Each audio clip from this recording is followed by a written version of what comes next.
Hello बच्चों, मेरा नाम है किशन कुमार और आप देख रहे हैं मेरा यूट्यूब चैनल स्टीजन अ कॉम्पिटिटिव स्टडी सेंटर। जैसे कि हमने पिछले लेक्चर में कर रहे थे सीबीएसई क्लास 10th बायोलॉजी के एमसीक्यू क्वेश्चन को प्रैक्टिस, ठीक है। तो अब चलिए उसी कड़ी को आगे बढ़ाते हुए हम लोग शुरू करते हैं क्वेश्चन नंबर 41 से, ठीक है। चलिए, ये क्वेश्चन क्या है? Sudden response to environmental stimulus is, मतलब एनवायरमेंटल फैक्टर पे जो हम लोग सडन रिस्पॉन्स करते हैं उसे क्या कहते हैं। पहला ऑप्शन है ट्रॉपिज्म, दूसरा ऑप्शन है रिफ्लेक्स एक्शन, तीसरा ऑप्शन है थिंकिंग और चौथा ऑप्शन है growth.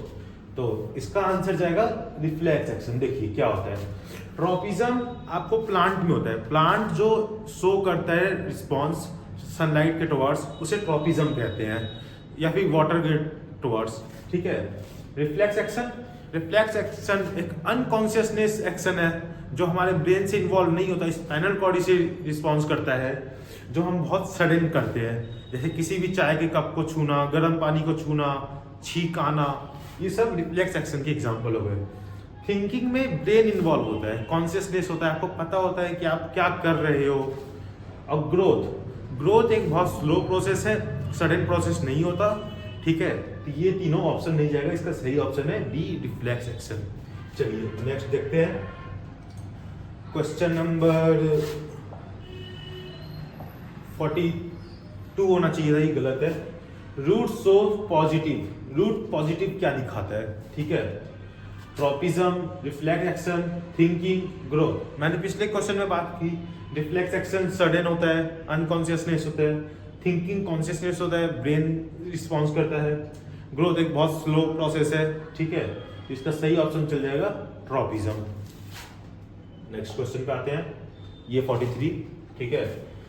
Assertion reason type question है ये। देखिए असर्शन इसमें कह रहा है adrenaline is the emergency hormone, and reason इसमें कह रहा है it prepares the body to fight और फ्लाइट, ठीक है।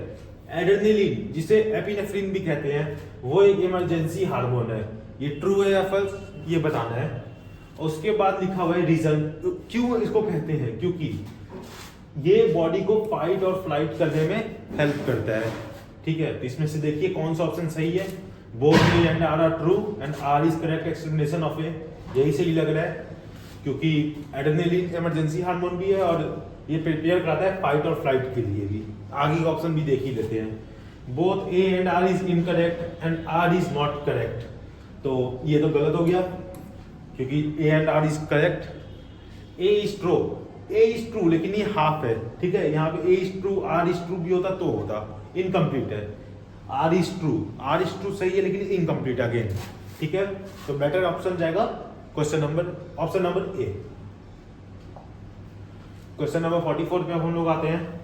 विच hormone is associated with puberty in males, males में प्यूबर्टी के साथ कौन सा हार्मोन एसोसिएटेड होता है। ऑप्शन आपके एस्ट्रोजन, टेस्टोस्टेरोन, प्रोजेस्टेरोन और चौथा ऑप्शन है इंसुलिन। देखिए एस्ट्रोजन और प्रोजेस्टेरोन ये दोनों तो फीमेल में पाए जाने वाले हार्मोन है, ठीक है। इंसुलिन आपको ब्लड शुगर एक्टिविटी को कंट्रोल करता है, ये भी नहीं होगा। तो इसका ऑप्शन नंबर चल जाएगा बी, टेस्टोस्टेरोन। ये जो हार्मोन है वो एसोसिएटेड होता है मेल्स के साथ प्यूबर्टी में। चलिए क्वेश्चन नंबर 45 की तरफ बढ़ते हुए हम लोग। क्वेश्चन नंबर 45 है reproduction is essential for, reproduction क्यों जरूरी है। देखिए ऑप्शन है आपके individual survival, species survival, growth, energy. देखिए इंडिविजुअल सर्वाइवल इसलिए नहीं हो सकता क्योंकि आपके नहीं जीने मरने से पूरे समाज को कोई असर नहीं पड़ता है, ठीक है। कई ऐसे ऑर्गेनिजम्स हैं जो रिप्रोड्यूस नहीं करते लेकिन फिर भी वो जीते हैं, ठीक है। इसलिए ये ऑप्शन गलत हो गया।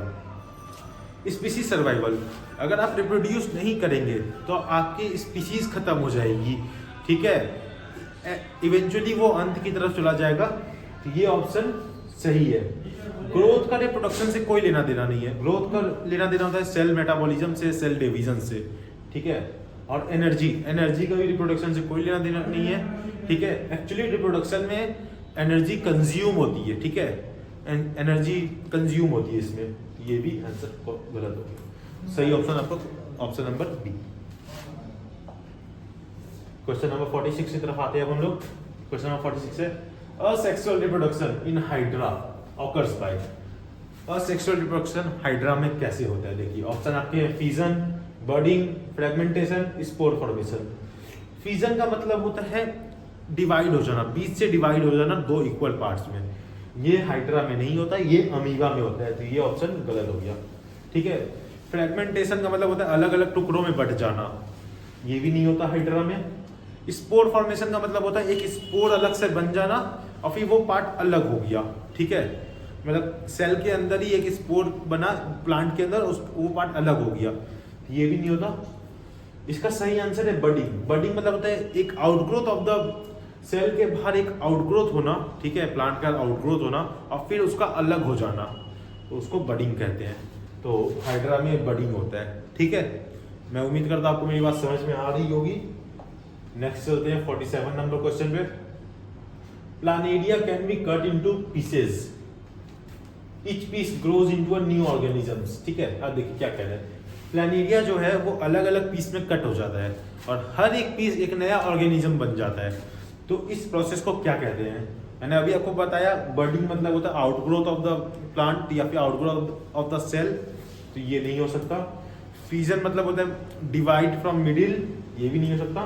वेजिटेटिव प्रोपगेशन मतलब होता है एक प्लांट के एक पार्ट से पूरा प्लांट उग जाना, जैसे फ्लावर से, स्टेम से, रूट से पूरा पार्ट उग जाना, तो ये प्लांट्स में होता है। ठीक है, ये नहीं हो सकता। तो ऑप्शन बचा रीजनरेशन। रीजनरेशन का मतलब होता है अलग अलग पार्ट में बांट दे तो हर एक पार्ट से आपका ऑर्गेनिजम्स तैयार हो सकता है। ठीक है, क्वेश्चन नंबर 48 पे आते हैं हम लोग। क्वेश्चन नंबर 48 है the male gamete in a flower is found in. Flower में मेल गैमीट कहाँ पाया जाता है? देखिए ऑप्शन है आपके ovary, style, pollen grain, stigma. Ovary, style और स्टिग्मा ये तीनों आपके फीमेल रिप्रोडक्टिव पार्ट के हैं। ठीक है, तो इसका सही ऑप्शन चल जाएगा पॉलन ग्रेन। पॉलन ग्रेन के अंदर पाया जाता है मेल गैमीट। ठीक है, क्वेश्चन नंबर 49 की तरफ बढ़ते हैं। The fusion of male and female gametes is. Male and female gametes के फ्यूजन को क्या कहते हैं? Pollination, fertilisation, germination, fragmentation. Pollination मतलब हो गया कि मेल गैमीट का मेल रिप्रोडक्टिव पार्ट का फीमेल रिप्रोडक्टिव पार्ट पे आना, पॉलन ग्रेन का डिस्ट्रीब्यूशन होना। ठीक है, ये पॉलन ग्रेन से डिस्ट्रीब्यूशन होना, ये नहीं हो सकता। जर्मिनेशन मतलब हो गया सीड का जमना, उगना, ये भी नहीं होगा। ठीक है, फ्रेगमेंटेशन मतलब हो गया टुकड़ा होना अलग अलग, तो ये भी नहीं हो सकता। इसका सही ऑप्शन चल जाएगा फर्टिलाइजेशन। फर्टिलाइजेशन एक प्रोसेस है जिसमें mail and female gamete fuse होते हैं, आपस में मिलते हैं। ठीक है, क्वेश्चन नंबर 50 पे आते हैं हम लोग। क्वेश्चन नंबर 50 कह रहा है the common passage for sperm and urine in human mails is. एक कॉमन पैसेज जो वहां से स्पर्म एंड यूरिन दोनों ही पास होती है ह्यूमन मेल में। पहला ऑप्शन है आपका यूरेटर, दूसरा है वास डिफरेंस, तीसरा है यूरेथ्रा, चौथा है स्क्रोटम। देखिए यूरेटर किडनी से लॉन्ग ट्यूब आता है, ठीक है, यहां से यूरिन आता है लेकिन स्पर्म नहीं आता। वास डिफरेंस आपका टेस्टिस से आता है, यहां से स्पर्म आता है लेकिन यूरिन नहीं आता। स्क्रोटम एक पाउच टाइप का स्ट्रक्चर है बॉडी के बाहर, तो ये भी नहीं हो सकता। इसका सही ऑप्शन है यूरेथ्रा। यूरेथ्रा एक पैसेज है, ठीक है, जहां से यूरिन और स्पर्म दोनों पास होते हैं। क्वेश्चन नंबर 51 पे आते हैं हम लोग। The site of fertilisation in human females is. Females के अंदर फर्टिलाइजेशन कहाँ पे होता है? देखिए ऑप्शन है uterus, ovary, fallopian tube, vagina. ठीक है, तो इसका सही आंसर यूट्रस चल जाएगा। ठीक है, यूट्रस में ही क्या होता है? फर्टिलाइजेशन होता है। आफ्टर फर्टिलाइजेशन होता है, एक मिनट, नहीं, इसका आंसर चल जाएगा फैलोपियन ट्यूब। ठीक है, यूट्रस में आपके इम्प्लांटेशन होता है, ठीक है, ओवरी में से एग रिलीज होता है आपका, वजाइना आपके स्पर्म को कैरी करता है। ठीक है, मतलब कॉपुलेशन यहाँ पे तक होती है। इसका सही ऑप्शन चल जाएगा फैलोपियन ट्यूब। जब स्पर्म आता है फैलोपियन ट्यूब में जाके फर्टिलाइज होता है, इम्प्लांटेशन होता है यूट्रस के अंदर। ठीक है। क्वेश्चन नंबर 52 पे आते हैं। कॉन्ट्रासेप्टिव मेथड इंक्लूड, इसमें से कॉन्ट्रासेप्टिव मेथड कौन कौन से? Barriers, chemical pills, surgical, all of this. तो इसका ऑल ऑफ दिस चल जाएगा आंसर। तीनों ही कॉन्ट्रासेप्टिव मेथड होते हैं। क्वेश्चन नंबर 53 है surgical removal of A portion of vast difference. Vast difference को अगर सर्जिकली रिमूव कर दिया जाए तो उसे क्या कहेंगे? ऑप्शन आपके ट्यूबेक्टोमी, वैसेक्टोमी, हाइसेरेक्टोमी। ठीक है, अब देखिए ट्यूबेक्टोमी मतलब होता है फैलोपियन ट्यूब को अगर सर्जिकली रिमूव किया जाए, ये फीमेल्स के अंदर होता है तो ये नहीं होगा। ठीक है, हिस्टेरेक्टोमी मतलब होता है यूट्रस को अगर हम लोग सर्जिकली रिमूव कर दे तो ये हिस्टेरेक्टोमी कहलाता है। वैसेक्टोमी, नाम से पता चल रहा है वास्ट डिफरेंस का वैसेक्टोमी। ठीक है, इसका मतलब होता है अगर वास्ट डिफरेंस को हम लोग रिमूव कर दे सर्जिकली तो मेल जो है वो स्पर्म प्रोड्यूस करेगा। देखो ये बताता हूँ, स्पर्म प्रोड्यूस करेगा, ऐसा नहीं होगा कि टेस्टिस आपका स्पर्म प्रोड्यूस नहीं करेगा, लेकिन वो है ना रिलीज नहीं होगा, इजैक्युलेट नहीं कर पाएगा। इसका सही चला जाएगा वैसेक्टोमी। ठीक है, क्वेश्चन नंबर 54 पे आते हैं। The fruit is formed from the, fruit कैसे बनता है? देखिए ओव्यूल, ओवरी, स्टिग्मा, पेटल। देखिए ओव्यूल आपका सीड में हेल्प करता है, सीड बनता है ओव्यूल से, तो ये नहीं हो सकता। स्टिग्मा पे पॉलन ग्रेन आके चिपकता है, इसका फंक्शन वो है। पेटल्स आकर्षित करते हैं दूसरे इंसेक्ट्स को कि उन अपने तरफ आए ताकि वो फर्टिलाइजेशन में हेल्प कर सके, पॉलिनेशन में हेल्प कर सके, फर्टिलाइजेशन में नहीं। ठीक है, पॉलिनेशन में तो ये भी नहीं हो सकता। इसका सही आंसर है ओवरी, ओवरी से ही फ्रूट बनता है। ठीक है, question number 55, the seed is formed from the, seed कैसे बनता है? मैंने आपको पिछले में बताया ओव्यूल से। ठीक है, चलिए organisms that reproduce by fission, वो ऑर्गेनिज्म जो फिजन से प्रोड्यूस करते हैं, मैंने पहले बताया था आपको। अब देखो यहाँ पे क्या ट्रिक है। अमीबा इसका सही आंसर जाएगा कि अमीबा एक ऐसा ऑर्गेनिज्म है जो मिडिल से डिवाइड होता है और रिप्रोड्यूस करता है फिजन के थ्रू। लेकिन लेस्मेनिया भी एक ऑर्गेनिज्म है जो फिजन से रिप्रोड्यूस करता है, बट फर्क इतना है लेस्मेनिया जो होता है लॉन्गिट्यूडली डिवाइड होता है फ्लैजिला की वजह से। ठीक है, ईस्ट जो होता है वो आपको बर्डिंग करता है, नहीं स्पोर फॉर्मेशन करता है, सॉरी ये नहीं हो सकता।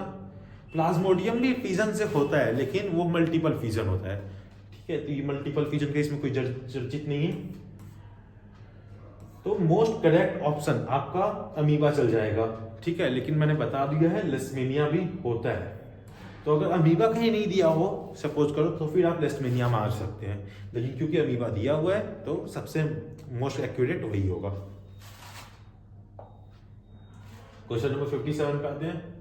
वेजिटेटिव प्रोपगेशन इन ब्रायोफाइलम अकर्स वाया, ब्रायोफाइलम में वेजिटेटिव प्रोपगेशन किसके थ्रू होता है? देखो इसका सही ऑप्शन चल जाएगा लीव्स। ठीक है, अब मैं बताता हूँ रूट्स। हाँ, रूट्स जो होता है स्वीट पोटैटो जो वगैरह जो होते हैं वो रूट्स से करते हैं वेजिटेटिव प्रोपगेशन। पोटैटो, जिंजर, ये सब जो हो गए वो स्टेम से करते हैं। ठीक है, फ्लावर्स का वेजिटेटिव प्रोपगेशन से लेना देना नहीं है, ये रिप्रोडक्शन में हेल्प करता है, तो इसका सही ऑप्शन चल जाएगा लीव्स। जी, लीव्स के ऊपर एक छोटी सी बडिंग टाइप की होती है, वो जब टूट के गिर जाती है सॉइल में एंड देन अगेन वो नया ब्रायोफाइलम बन जाता है। ठीक है, क्वेश्चन नंबर 58 पे आते हैं। Which is a sexually transmitted bacterial disease? Sexually transmitted bacterial disease देखो HIV, AIDS, gonorrhoea, warts, hepatitis. अब देखो HIV एड्स जो है एक वायरल डिजीज है। ठीक है, सेक्सुअली ट्रांसमिटेड होती है लेकिन एक वायरल डिजीज है। अलग भी और भी तरीके हैं इसको होने के, लेकिन सेक्सुअली ट्रांसमिटेड सबसे ज़्यादा होती है।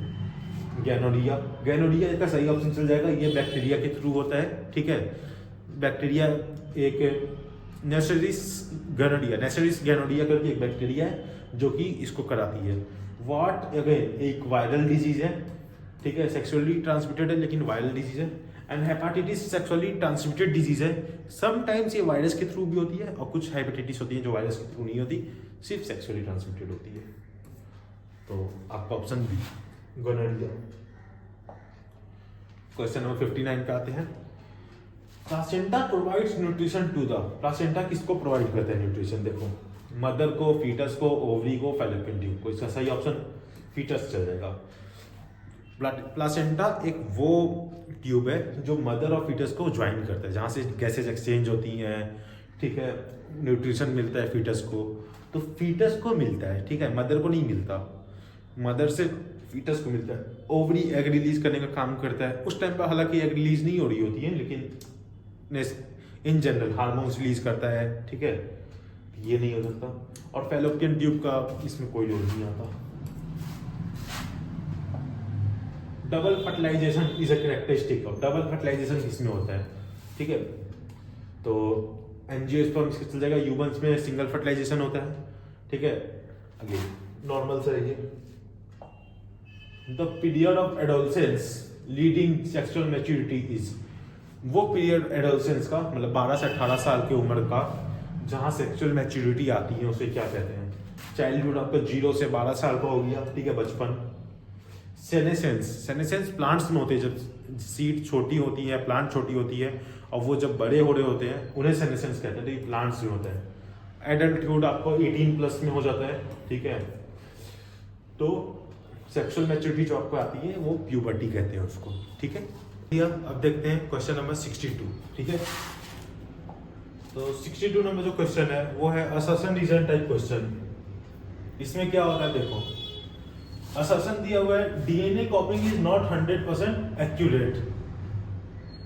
कह रहे हैं डीएनए कॉपिंग जो होता है वो 100% एक्यूरेट नहीं होता है, ठीक है, ये स्टेटमेंट है। और इसका रीजन इसमें बताया है वेरिएशन लीड्स टू इवोल्यूशन, ठीक है। देखो सही बात है, डीएनए कॉपिंग 100% एक्यूरेट नहीं होता है, म्यूटेशन की वजह से थोड़ी वेरिएशंस आते हैं उसमें, और वेरिएशन जब होते हैं तब इवोल्यूशन होता है, ठीक है। आगे की जनरेशन में चेंजेस आते हैं ताकि वो बेटर सर्वाइव कर सके, बेटर रिप्रोड्यूस कर सके। तो दोनों सही है, असर्शन भी सही है और रीजन उसका एक्सप्लेनेशन भी सही है। तो both A and R is true and R is true, ठीक है। नेक्स्ट क्वेश्चन देखते हैं। क्वेश्चन नंबर 63 है मेंस्ट्रुएशन अकर्स इफ, मेंस्ट्रुएशन कब होता है? ऑप्शन आपके जब egg is fertilised, egg is not fertilised, sperm is present, और चौथा है नन। देखो अगर एग फर्टिलाइज हो गया, ठीक है, तब तो मेंस्ट्रुएशन नहीं होगा, कॉर्पस ल्यूटियम बनेगा, प्रोजेस्टेरॉन बनेगा, ब्रेकडाउन नहीं होगा यूट्रस का, या आप आगे की क्लासेस में पढ़ेंगे, तो ये तो नहीं होगा, ठीक है। एग इज नॉट फर्टिलाइज, अगर ये एग फर्टिलाइज नहीं हुआ तो कोई ऐसी प्रोसेस नहीं होगी, यूट्रस का ब्रेकडाउन होगा, ठीक है। तो ये ऑप्शन सही चल जाएगा। थर्ड ऑप्शन भी देख लेते हैं, स्पर्म इज प्रेजेंट। सिर्फ स्पर्म के प्रेजेंट होने ना होने से तुम नहीं कह सकते कि मेंस्ट्रुएशन होगा कि नहीं होगा। मेंस्ट्रुएशन तभी नहीं होगा जब, मेंस्ट्रुएशन तभी होगा जब एग फर्टिलाइज नहीं होगा, ठीक है। ये ऑप्शन भी गलत, मतलब कि ये बेटर ऑप्शन है, ठीक है। Copper T is placed in, copper T कहाँ प्लेस होता है? Vagina, uterus, fallopian tube, ovary. इसका सही आंसर है vagina, sorry uterus, uterus vagina के थ्रू यूट्रस में डालते हैं। देखो कॉपर टी क्या होता है, वो केमिकल रिलीज करता है, कॉपर आयंस रिलीज करता है, ठीक है। अब कॉपर आयन दो चीज करता है, एक तो स्पर्म जो आता है उसकी मोटिलिटी को कम कर देता है, उसकी स्ट्रेंथ को कम कर देता है, ठीक है। और सेकंड चीज क्या करता है, जो यूट्रस है उसके एनवायरनमेंट को इम्प्लांटेशन के लिए वीक बना देता है कि उसमें इम्प्लांटेशन हो ही ना ठीक से, इसीलिए कॉपर टी यूट्रस में जाएगा। ब्रेड मोल्ड, अब क्वेश्चन नंबर 65 कह रहा है bread mould Rhizopus, bread mould जो राइजोपस फंगी है वो कैसे रिप्रोड्यूस करते हैं, ठीक है। ऑप्शन आपके budding, spore formation, fission, fragmentation. तो इसका ऑप्शन चल जाएगा स्पोर फॉर्मेशन। राइजोपस के अंदर स्पोरेंजिया नाम का एक होता है, पार्ट होता है जिसके अंदर स्पोर्स फॉर्म होते हैं। वो जब स्पोर्स बर्स्ट होके गिरते हैं जमीन पे तो वहां से नया रिप्रोडक्शन होता है, ठीक है। बर्डिंग जो होता है आपको ईस्ट में होता है, ये नहीं होगा। फ्यूजन आपको बैक्टीरिया अमीबा में देखा जाता है, ठीक है। और फ्रेगमेंटेशन होता है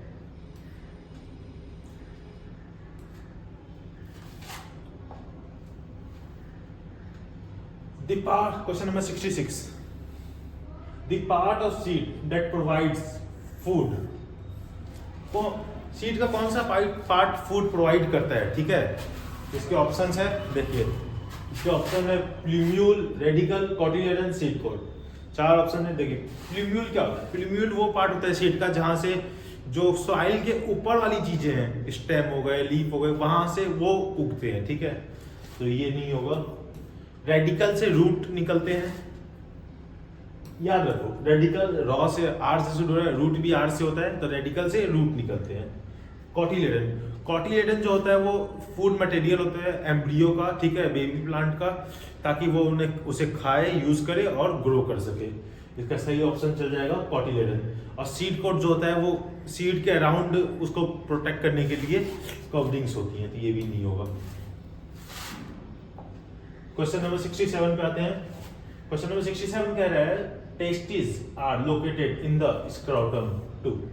टेस्टिस जो स्क्रोटम में होता है वो क्यों होता है, ठीक है। ऑप्शन आपके protect from injury, maintain lower temperature, help in urination, none. इसका सही आंसर चल जाएगा मेंटेन लोअर टेम्परेचर। देखो बॉडी के बाहर जो होता है टेम्परेचर वो 2 से 2.5 डिग्री सेल्सियस कम होता है बॉडी के अंदर। तो बाहर जो टेस्टिस होता है, टेस्टिस बाहर इसलिए होता है ताकि वो बेटर तरीके से टेस्टोस्टेरोन प्रोड्यूस कर सके, ठीक है, और स्पर्म बेटर प्रोड्यूस कर सके टेस्टिस, इसीलिए स्क्रोटम में बाहर होता है बॉडी के। क्वेश्चन नंबर 68 है prostate gland secretions help in. Prostate gland जो सिक्रीट करता है वो किस चीज में हेल्प करता है? तो पहला ऑप्शन है आपका न्यूट्रिशन, दूसरा है transport of sperm, both, none. इसका आंसर चल जाएगा बोथ। प्रोस्टेट ग्लैंड जो सिक्रीशन करता है वो काफी न्यूट्रिटिव होता है, ठीक है, जो हेल्प करता है स्पर्म को ज्यादा न्यूट्रिशियस होने में, और साथ ही साथ वो फ्लूइडिटी बढ़ाता है स्पर्म की और ट्रांसपोर्ट में हेल्प करता है। दोनों ऑप्शन सही है, तो ये बोथ हो जाएगा। क्वेश्चन नंबर 69 पे देखते हैं फीमेल रिप्रोडक्टिव ऑर्गन्स। ये मेरे ख्याल से मल्टीपल करेक्ट ऑप्शन है, ठीक है। फीमेल रिप्रोडक्टिव ऑर्गन्स कौन कौन से होते हैं? तो ये वास्ट डिफरेंस को छोड़ के तीनों होता है, यूट्रस, ओवरी, फैलोपियन ट्यूब, तीनों सही है, ठीक है। क्वेश्चन नंबर 70 में देखते हैं the passing of the traits from parents to offspring, ठीक है।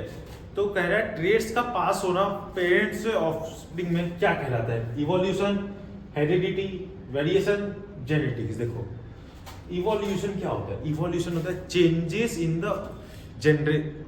इन द ऑर्गेनिजम्स और स्पीसीज इन जनरेशंस, जो वेरिएशन से लीड होता है। तो ये गलत हो गया।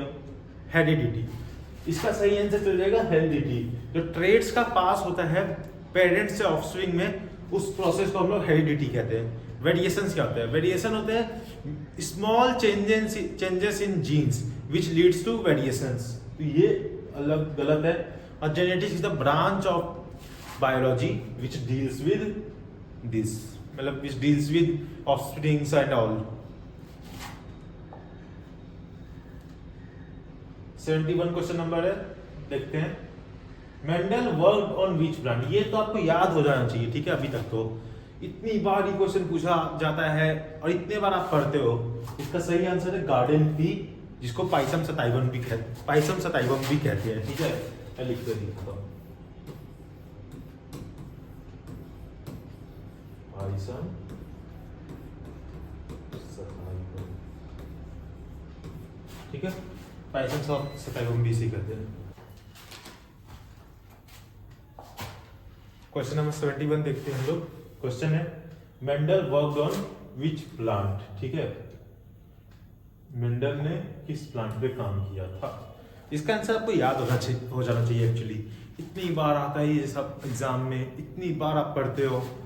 इसका सही आंसर है गार्डन पी। और इसका नाम क्या है, साइंटिफिक नेम क्या होता है? पाइसम सताइवम, ठीक है। चलिए अब नेक्स्ट आगे बढ़ते हैं क्वेश्चन नंबर 72 पे। क्वेश्चन नंबर 72 कह रहा है अ trait that is expressed in the F1 generation is. वो ट्रेट जो X1 जनरेशन में एक्सप्रेस होता है, F1 जनरेशन में एक्सप्रेस होता है, उसे क्या कहते हैं? Decisive, dominant, hidden, codominant. देखो क्या है, क्या कहना चाह रहे हैं? टी। हम लोग 2 प्योर प्लांट लिए, ठीक है। अब इसमें से एक गैमेट आएगा टी, इसमें से एक गैमेट आएगा टी। इन दोनों का फर्टिलाइजेशन होगा या फ्यूज होंगे, तो F1 जनरेशन में टी टी, ठीक है। अभी देखो ये जो टी आपने पढ़ा होगा डोमिनेंट है, और ये वाला जो होता है रिसेसिव, और ये भी क्या होता है, टॉल होता है, ठीक है। F1 जनरेशन में कौन सा ट्रेट एक्सप्रेस हुआ, डोमिनेंट ट्रेट एक्सप्रेस हुआ, इसका सही आंसर चल जाएगा बी, ठीक है। नाउ क्वेश्चन नंबर 73 पे आते हैं। The ratio of phenotypes in F2 generation of A monohybrid cross. देखो फिनोटाइप्स का रेशियो पूछा है मोनोहाइब्रिड क्रॉस का F2 जनरेशन में, ये मैं आपको करके बताता हूँ। इसका आंसर तो देखो 3:1 हो जाएगा फिनोटाइपिक रेशियो। अगर ये जीनोटाइपिक रेशियो पूछा होता तो 1:2:1 होता, जो कि नहीं पूछा है। अगर ये डाइहाइब्रिड क्रॉस का फिनोटाइपिक रेशियो पूछा होता तो 9:3:3:1 हो जाता, जो कि नहीं पूछा है। ये वर्ड को ध्यान रखना, मोनो है, ठीक है। अब 1:1 अगर ये टेस्ट क्रॉस या बैक क्रॉस पूछा होता तो होता, जो कि नहीं है। मैं इसको करके बता देता हूं। देखो ये हो गया टी टी, ठीक है, आई होप दिख रहा होगा।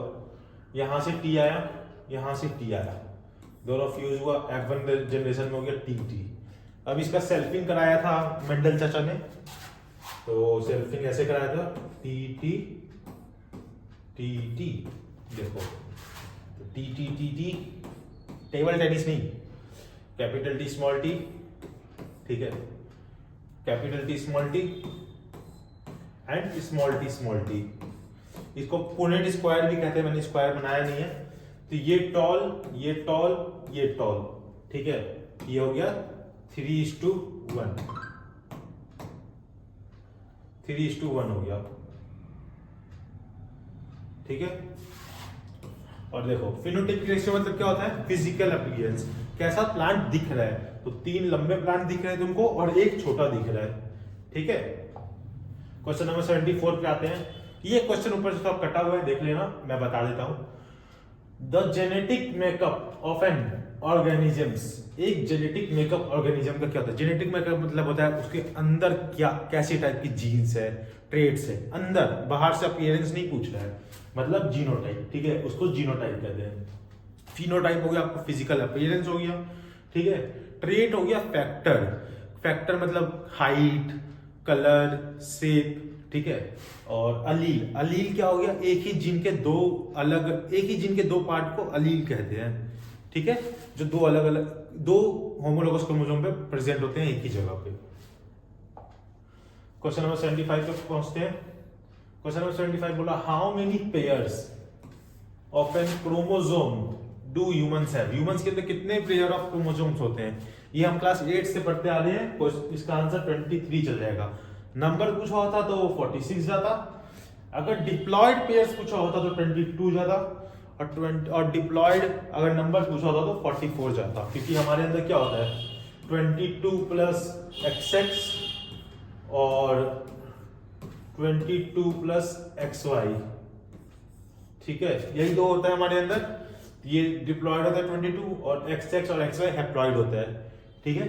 तो आपके क्वेश्चन के हिसाब से ऑप्शन नंबर ए सही है, 23 पेयर्स।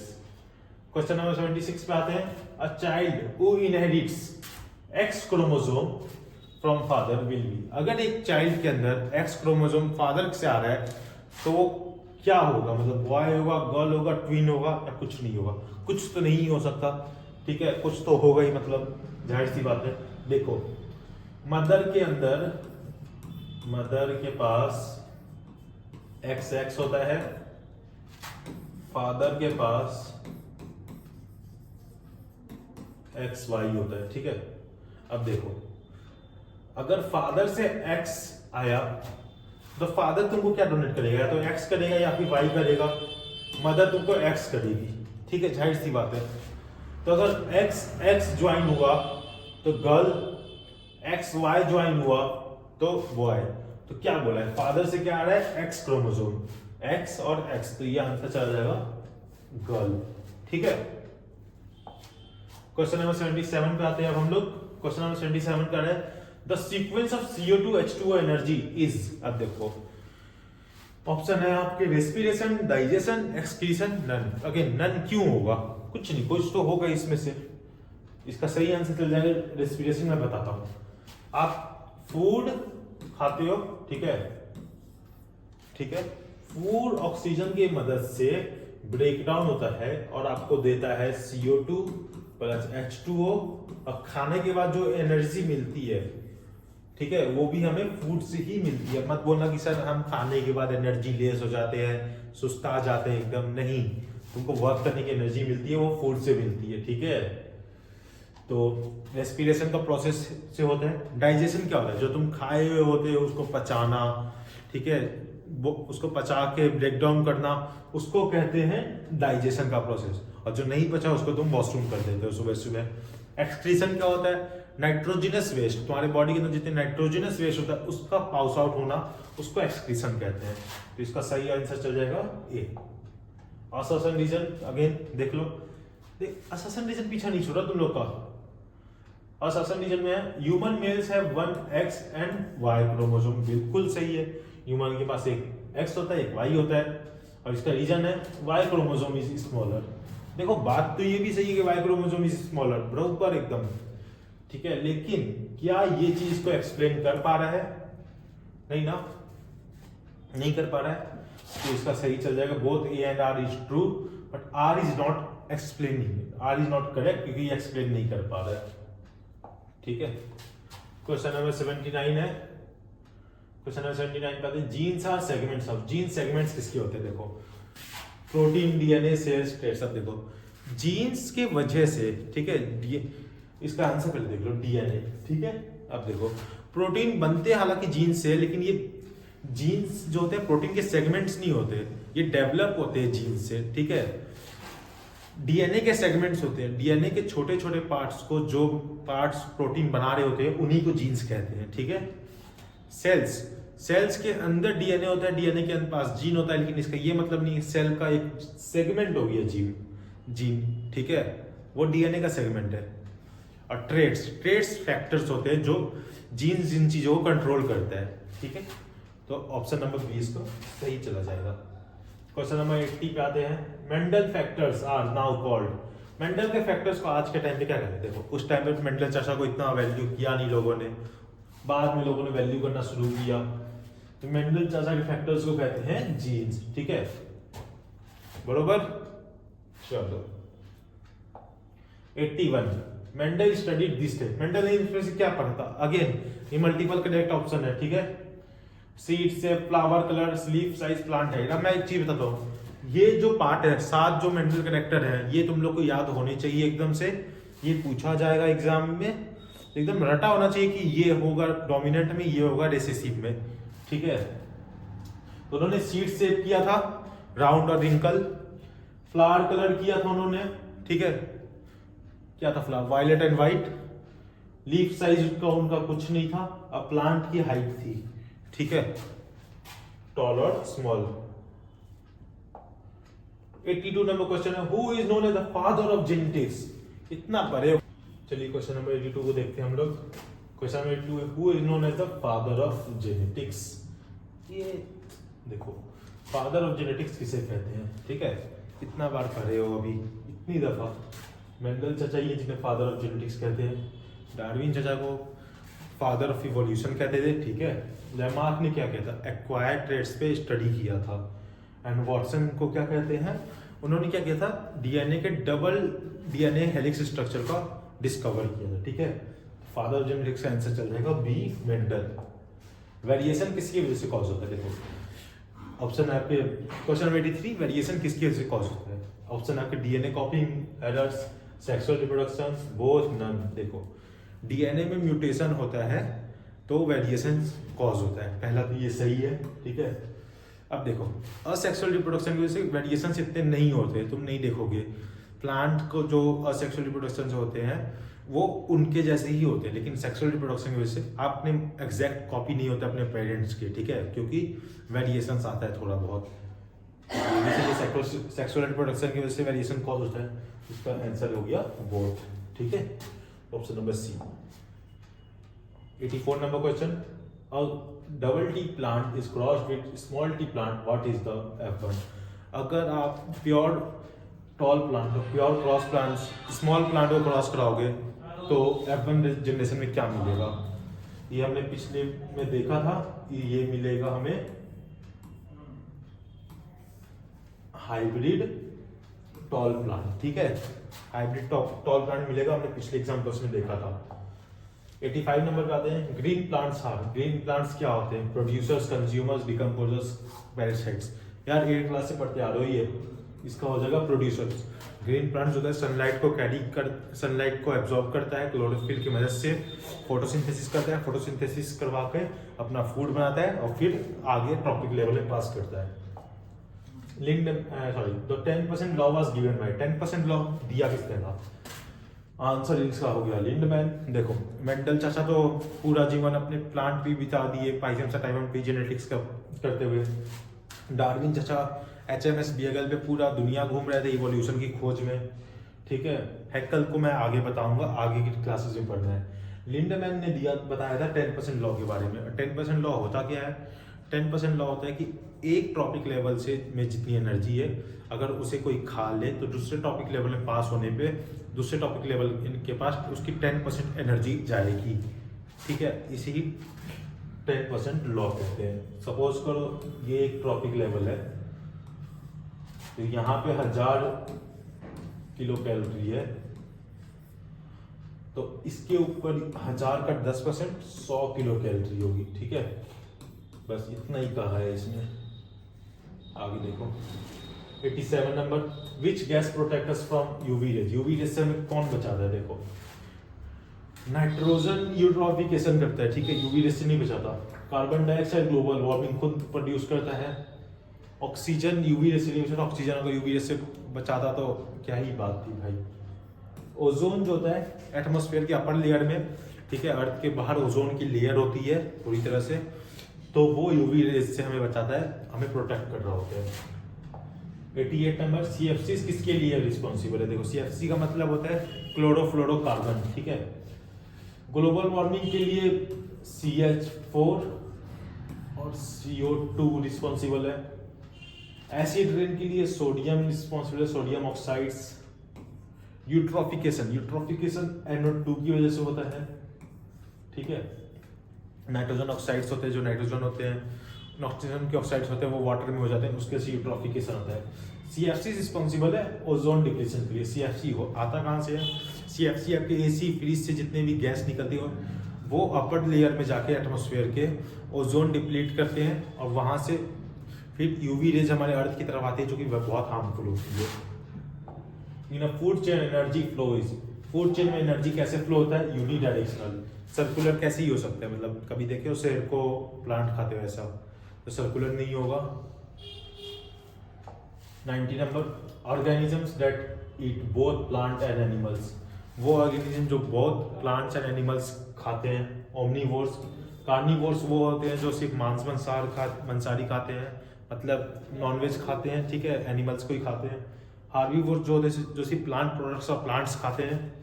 ऑटोट्रॉप्स वो होते हैं जो खुद का खाना बनाते हैं। तो organisms that eat both plants and animals are omnivores. Omnivores वो होते हैं जो दोनों को खाते हैं, जैसे कि हम इंसान। इसमें ऊपर का कटा हुआ है लेकिन मैं बता देता हूँ। Which of the following is non biodegradable? Non biodegradable का मतलब होता है जो बहुत आसानी से डिकम्पोज ना हो, ठीक है, सालों साल 1000 साल लग जाए उसे डिकम्पोज होने पे, और तब भी शायद ना हो, तो इसका आंसर चल जाएगा प्लास्टिक। प्लास्टिक आसानी से डिकम्पोज नहीं होता। 92, ट्रॉपिक लेवल्स रिप्रेजेंट, ठीक है। ट्रॉपिक लेवल क्या रिप्रेजेंट करता है? Energy levels in food chain. मैंने जैसे बताया एक ट्रॉपिक लेवल से दूसरे ट्रॉपिक लेवल जाने में एनर्जी लेवल का कम डिफरेंस आता है, वही रिप्रेजेंट करता है ट्रॉपिक लेवल्स, ठीक है। Biomagnification is highest in. Biomagnification क्या होता है?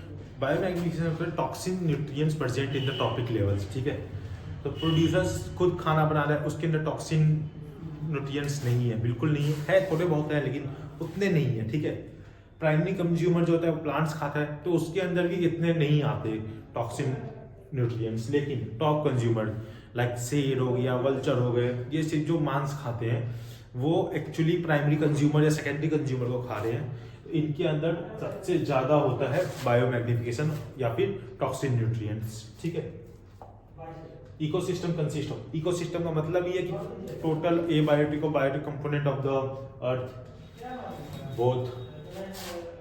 95 number question, abiotic components include, abiotic components की क्या क्या होता है, देखो वो सारे कंपोनेंट्स जो लिविंग बींग्स नहीं है, नॉन लिविंग थिंग्स है, ठीक है, जो लिविंग बींग्स के को असर करे उसकी लाइफस्टाइल पे, उसी सब को अबायोटिक कंपोनेंट कहते हैं। इसमें टेम्परेचर भी आ जाएगा, सॉइल भी आ जाएगा, विंड भी आ जाएगा, बैक्टीरिया नहीं आएगा, बैक्टीरिया बायोटिक कंपोनेंट होता है।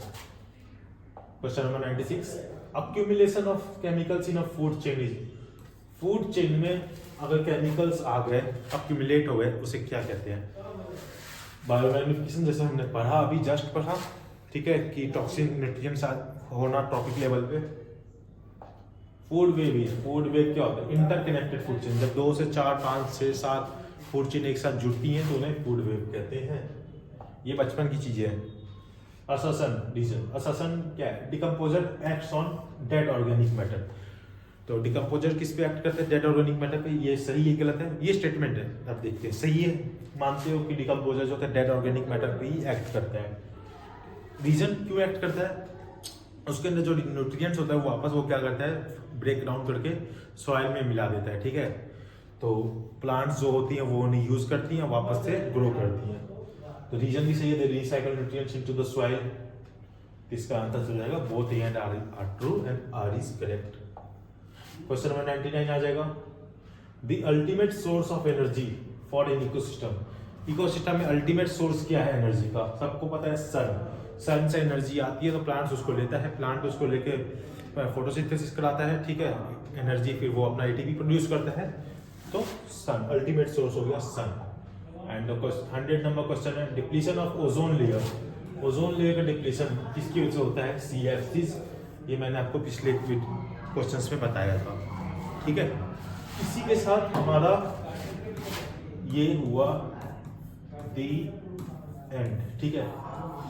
100 क्वेश्चन, 100 MCQ क्वेश्चन